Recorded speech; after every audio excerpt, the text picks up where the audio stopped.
23 जानेवारी 2 आणि 3 तारखेला ह्यांना हार्ट अटॅक आला. हार्ट अटॅक आल्यानंतर डॉक्टरांकडे घेऊन गेले. डॉक्टरांनी तपासण्या केल्यानंतर सांगितलं की ह्यांच्या हार्ट मध्ये 99% ब्लॉकेजेस आहेत. 99% ब्लॉकेज. हार्ट फक्त 15% काम करत आहे. Oh God. डॉक्टर म्हणाले आपल्याला हार्ट ट्रान्सप्लांट करावं लागेल. जर ते नाही केलं तर यांचा मृत्यू होणार. तर त्यांची एवढी कंडिशन खराब होती. त्या कंडिशन मध्ये ते ऑफिसला जाऊ शकत नव्हते. यांची परिस्थिती एवढी विकट झाली की आता ह्यांच्या घरात पैसे सुद्धा यायचे बंद झाले. मग आता मुंबईला राहणं मुश्किल झालं म्हणून ते पुण्याला आले. एवढं सगळं जीवन खराब होतं. त्यांना एक त्यांचा मित्र भेटला. नोव्हेंबर 2024 मध्ये त्यांच्या एका मित्राने त्यांना एका ज्योतिषाकडे घेऊन गेले. त्या ज्योतिषाने ह्यांना सांत्वन द्यायचं सोडून ह्यांना म्हटलं की डिसेंबर 2025 मध्ये तुमचा मृत्यू होणार. See this, hear this now. तुम्ही मला भेटला होता त्यावेळेस मी तुम्हाला ह्या सर्व गोष्टी सांगितल्या होत्या की मला 2025 पर्यंतच मिळेल किंवा जानेवारीच्या फर्स्ट वीकपर्यंत.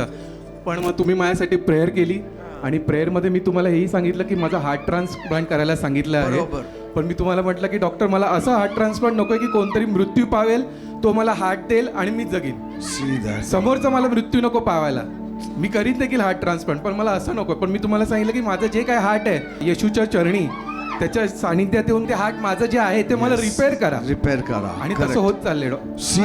ज्योतिषाने सांगितलं की तुमचा मृत्यू व्हायच्या आधी सिम्पटम्स काय असतील. तुमचे डोळे सुजतील, तुमच्या पोटात दुखेल, तुमच्या छातीत दुखेल आणि लघवीतून रक्त येईल. आणि बरोबर तसंच व्हायला लागलं. 1 नोव्हेंबरला जे सिम्पटम त्या ज्योतिषाने सांगितलं तसं घडायला लागलं. हे खूप घाबरले. मग यांना यांच्या एका बहिणीनं विनियार्ड वर्कर्स ऑफ क्राइस्ट चर्च मध्ये घेऊन आले आणि 29 नोव्हेंबरला तुम्ही प्रार्थना केली. यांनी प्रार्थना स्वीकार केली आणि प्रभू येशू ख्रिस्तानं चमत्कार केला. सगळे सिम्पटम्स जे ज्योतिषानं सांगितले होते ते जागोजागी रद्द झाले. ते आज जिवंत आहेत. तर ते सर्व प्रभू येशू ख्रिस्तामुळे आणि तुमच्या प्रार्थनामुळे. आणि तुमच्या दोघांमुळे. अरे बाप. कारण की 30 नोव्हेंबरला तुम्ही दोघांनी माझ्यासाठी प्रार्थना केली. मला दुसऱ्या दिवशी लगेच तुमची अपॉइंटमेंट मिळाली. दोघांमुळे तुमच्या इकडे. आणि फायनान्शियल कंडिशन आता हळूहळू पूर्ण पूर्ववत होत चालली आहे. See that. Now it will be, don't worry. God will work. God bless you. What a good testimony. God bless. Hallelujah. वो कहते हैं कि बहन 2025 में मार्च महीने में गर्भवती हुई और वो कहती हैं कि वो जिस दिन से अपने सोनोग्राफी के लिए गई वो कहते हैं डॉक्टर ने बहुत सारे कॉम्प्लिकेशंस बताए. पहले डॉक्टर ने बताया कि आपका प्लासेंटा जो है वो सही जगह पे नहीं है.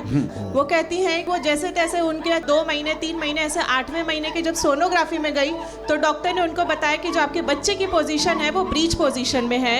आपको सिजेरियन ही करना पड़ेगा.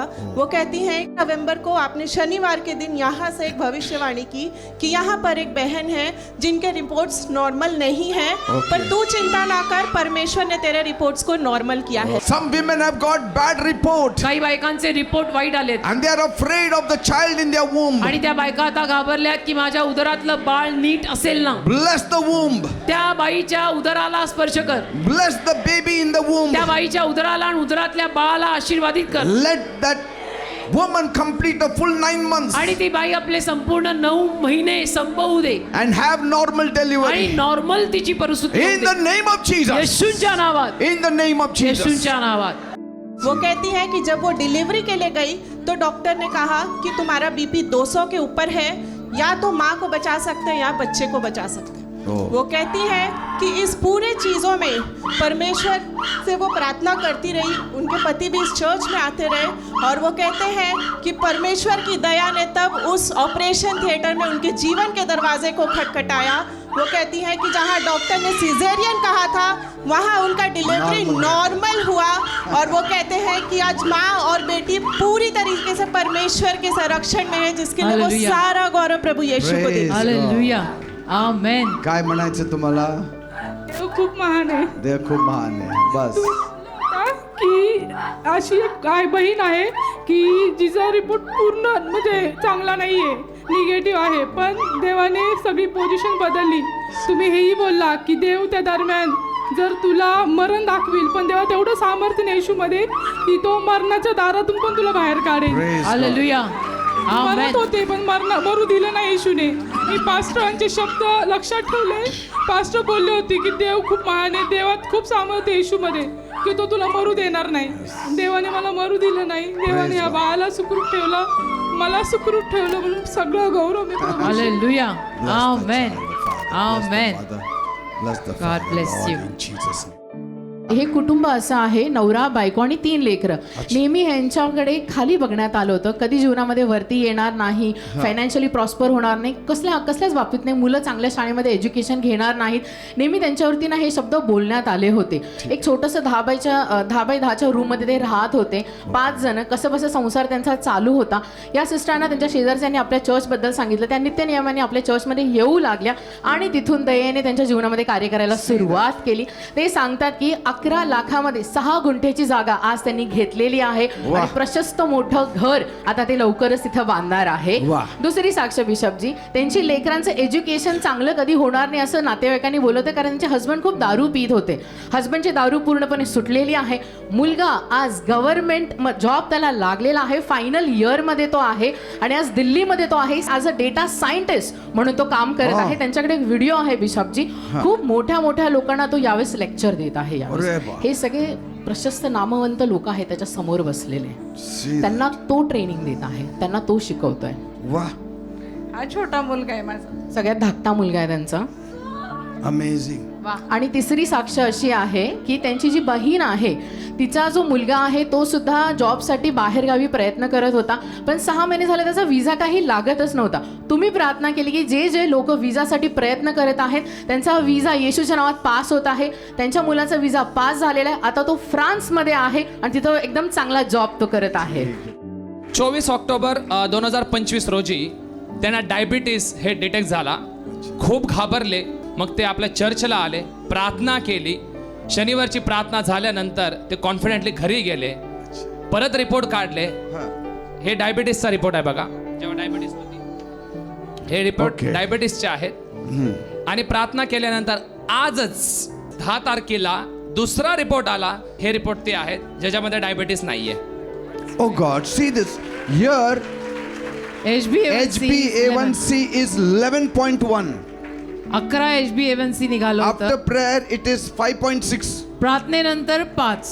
फक्त चर्चला येत राहिले. शनिवारी प्रार्थना करून घेतली आणि प्रभू येशूला कार्य केलं. प्रभूच्या दयेला अंत नाही. खूप अद्भुत त्यांची साक्ष आहे. ते नाशिकहून पुण्याला मूव्ह झाले होते 7 वर्षा अगोदर आणि चर्चला तेव्हापासून ते येतात आणि जशी सर्वांची इच्छा असती पुण्यासारख्या ठिकाणी माझं देखील घर असावं. ते म्हणतात मी प्रार्थना करायचे आणि घर बघायचे, पण 7 वर्ष जसे ते घर शोधत होते ते म्हणतात मनासारखं घर मिळालं नाही. रेड झोन मध्ये असायचं, ग्रीन झोन मध्ये असायचं आणि काहीतरी अडचण त्या ठिकाणी असायची. पण ते म्हणतात ह्या सप्टेंबर महिन्यात जसं त्यांनी ऋतूतील उत्तम बीज पेरलं त्यावर त्यांनी प्रभू येशूकडे त्यांची प्रार्थना विनंती लिहिली की देवबाप्पा मला अशा प्रकारचं घर हवंय आणि ते मला चर्च जवळ हवंय. ते मिळालं तर खूप उत्तम होईल. आणि ते म्हणतात देवबाप्पानी 3च महिन्यात कार्य केलं अवघ्या. आणि देवबाप्पानी त्यांना पिंपळे गुरव सारख्या प्राईम लोकेशनला त्यांच्या मनासारखं घर दिलेलं आहे पास्टर. आणि अजून एक ते म्हणतात की त्या घरासाठी लागणारा सर्व पैसा देखील देवबाप्पानी पुरवला. ते म्हणतात की त्यांना काही पैसे कमी पुरत होते तर ते म्हटले की त्यांच्याकडे काही सोनं असेल तर ते आपण त्या सोनाराकडे देऊन पैसे घेऊयात. आणि ते म्हणतात आम्ही प्रार्थना करून त्या ठिकाणी गेलो आणि त्यांना असं वाटलं की 1.5 लाख रुपये वगैरे मिळतील. देवबाप्पानी सोन्याचा भाव त्या दिवशी वाढवला आणि त्यांची अपेक्षा 1.5 लाखाची होती. सर्वांनी ऐका. आणि त्यांना देवबाप्पानी 2.25 लाख त्या ठिकाणी मिळून दिले. आणि तुम्हाला माहिती आहे पास्टर, शेवटचा तसा डिसेंबर महिना होता. तुम्ही प्रार्थना करत होता, जाहीररित्या म्हणत होता की प्रभू परमेश्वर जो आहे 2026 मध्ये नाही 2025 मध्येच काही जणांना उत्तर देणार आहे. ते म्हणतात की 25 तारखेला त्यांना घराची चावी मिळाली प्रभू येशूच्या वाढदिवसाच्या दिवशी. खरोखर परमेश्वर महान आहे आणि तो असं कार्य करतो. Amen. We're so happy to Surprises. hear. God always brings up surprises. Yes. So happy. 25th December you got 25th the keys. December we got the key and 27th we moved to our Shifted. new house. Oh. Hallelujah. God is really blessed, Pastor. We really bless you. Your words are really a blessing to us. My life has changed because of you both. I really bless you. God bless you, brother. God bless you. God bless you. God bless you. 24 दिसंबर को वो अपने काम पे जा रहे थे और वो कहते हैं कि वो एक रिक्शा में थे। वो कहते हैं कि अचानक से हाईवे पे उस रिक्शा के ऊपर एक पीछे से बड़ी हाईवा ट्रक जो होती है वो रिक्शा के ऊपर गिरी। वो कहते हैं रिक्शा पूरी तरीके से दब चुका था, चकनाचूर हो चुका था। वो कहते हैं उस रिक्शे में ये भाई वहाँ पर उस रिक्शे में थे। वो कहते हैं जैसे तैसे करके इनको उस रिक्शे से निकाला गया, उनको हॉस्पिटल लेके जाया गया। कोई गारंटी नहीं थी, डॉक्टर ने उनको देखते ही बोल दिया था कि हम कुछ नहीं कर सकते हैं। और वो कहते हैं कि उस एक्सीडेंट के दौरान उनके आँख पे, उनकी जीभ के अंदर, उसके होठ पे और उनके शरीर में बहुत से ऐसे कट मार्क्स और उनके ऐसे सारी चीज़ें थी। पर वो कहते हैं कि इन सारी चीज़ों में वो परमेश्वर के ऊपर से अपना भरोसा उन्होंने नहीं छोड़ा। वो कहते हैं कि डॉक्टर ने कोई गारंटी नहीं दी थी। अब आज भी उनके यहाँ पर मुंह पे अंदर जीभ के अंदर स्टिचेस है, पर वो कहते हैं परमेश्वर का बल उनको यहाँ तक लेकर आया है और आज वो हम सबके बीच में परमेश्वर के नाम को गौरव देने के लिए इस मंच पर खड़े हैं। हालेलुया। आप कौन सी भाषा बोलते हो? राजस्थानी। मारवाड़ी, राजस्थानी। फिर मराठी समझती है जब हम यहाँ बात करते हैं? हाँ समझती है, हम 15 साल से आते हैं। हालेलुया। हम सब लोग प्रभु में। Lord, complete the healing of Father. Restore him back. Let him become normal completely. In Jesus' name. Amen. Thank you. 10 वर्षांपासून त्यांची कोर्टामध्ये केस चालू होती. जालन्याला त्यांची जमीन आहे, तर ती जमीनसाठी भांडणं झाली होती नातेवाईकांमध्ये. काही केलं ती जमीन त्यांच्या नावावरती होत नव्हती. पण या सिस्टम नंतर सप्टेंबर 2025 मध्ये सीड ऑफ द सीझन आपल्या चर्चमध्ये झालं. बाय फेथ त्यांनी पेरणी केली आणि आज ती जमीन त्यांच्या आईच्या नावावरती झालेली आहे.